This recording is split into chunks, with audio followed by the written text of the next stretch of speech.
Alright y'all, so how long should actual online church services be? Hey guys, welcome to DiDio.com. Today we're going to be unpacking this. And you know, my church, I almost dropped my phone there, my church runs an online ministry, but we also have an in-person ministry.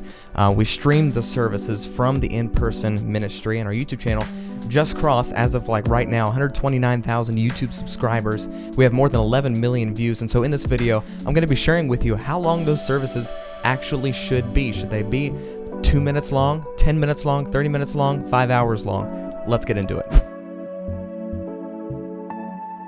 Okay, so if you're like us, an average service every Sunday morning might be an hour and a half, depending on how many songs you have and how much you have planned in the service. But a lot of times you look at your YouTube analytics and you see that watch time is probably like 3 or 4%. Now, why is this? So now, should you be streaming to YouTube or Facebook? I'd like to talk about this in a different video, and in fact, I'll link it up right there so you can watch. Should you live stream on Facebook or should you live stream on YouTube? What's the differences? Why should you live stream on one or the other? But if you look at these analytics, you'll see that most people don't watch 100% of the video. You might be thinking, well, the content is great. Why aren't they watching 100% of the video? Because in the first 3 minutes or however long it is, they're judging whether or not they should stay on and watch the rest of the video. So before we can talk about how long should a video be, we need to look at our own personal analytics. So if they're watching the first 3 minutes and then deciding, you know what, I'm going to split, let's try and figure out why they leave. So in the first 3 minutes, do you have a 5-minute countdown? That could be something that could be hindering it. Do you have praise and worship in the beginning? That, you know, members of the congregation like to see that, but most people online don't want to see the praise and worship service. Now, I understand your praise and worship might be awesome, but not everybody wants to see that. So what I would recommend is editing that out in the actual social media platform that you're on. Okay, so let's say that's step number 1. Edit out any of the intro, because when you're live streaming, there's a lot going on. You're trying to figure out a lot. All right, so real quick, what do I mean about that? I mean, after you go live, after you stream the whole service, go into, say, YouTube, edit the video, and click trim. So that way you can trim out that section. And if you need help doing that, just ask me in the comments. I'm probably going to do a video about it in the future. Let's get back into the video.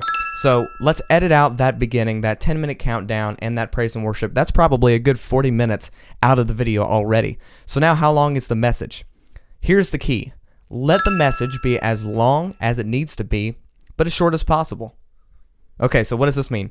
Let your pastor, get out what he needs to get out. Don't try to limit him to 30 minutes or 45 minutes. So let him go as long as he needs to go. So that could be 30 minutes. That could be an hour. That could be an hour and a half.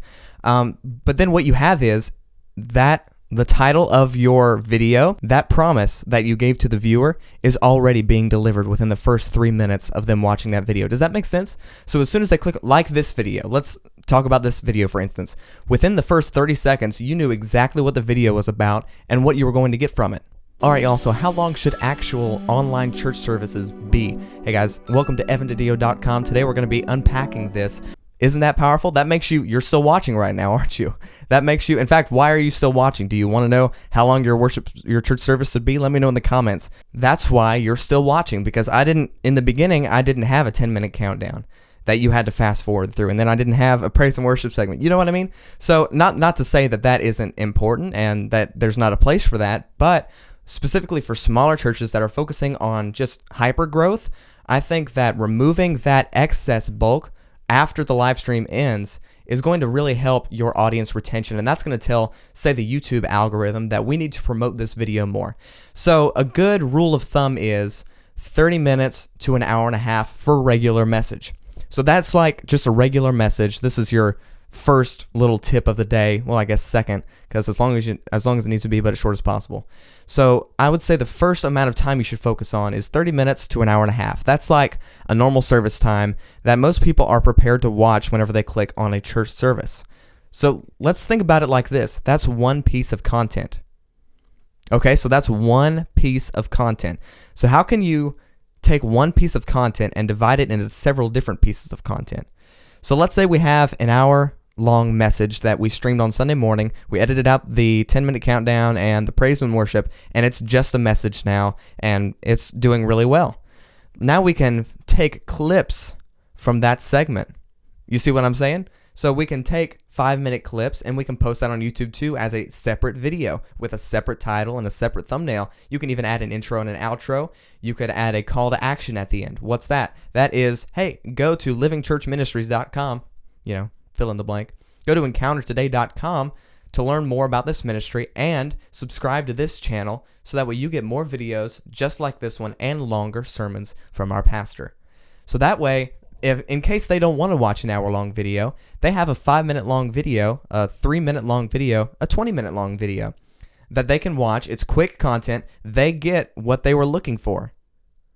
Imagine how awesome that is. You can deliver value to someone in 5 minutes, and then they say, you know what, this is worth subscribing to, and then they subscribe. So that's the second piece of content. So we have a regular Sunday morning sermon, or Wednesday night, whatever, Sunday night, whenever you do services.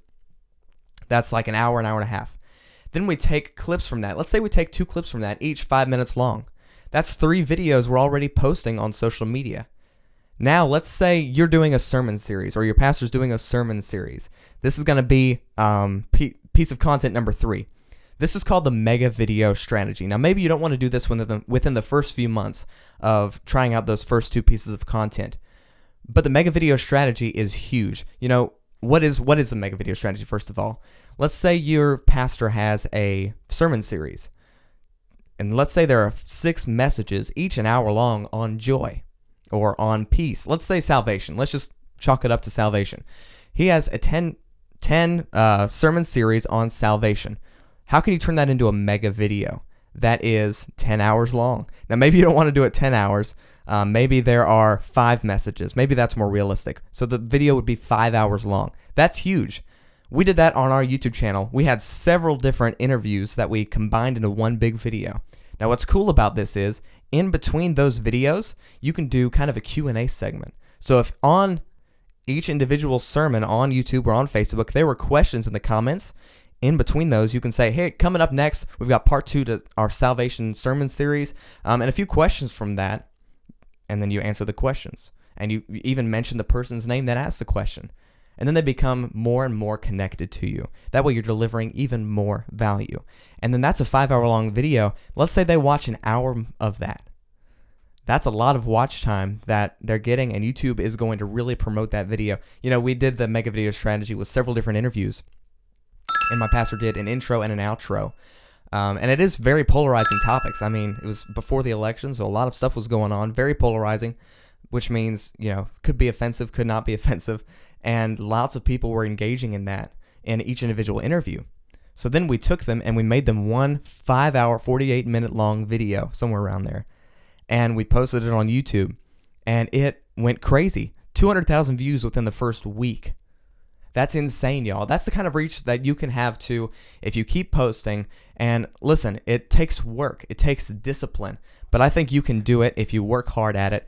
Thank you so much for watching this video. Be sure to like this video, comment below if you have any questions, and subscribe for content just like this. Be sure to watch. This is kind of a little social media series I'm doing for churches that I'm going to be doing a lot more of, live streams and interviews with other people. So you can even ask questions in the comments if you want to. Maybe we'll do a whole video on just your comment. Thanks for watching so much. I'll see you in this video right here. See you in that video. Peace.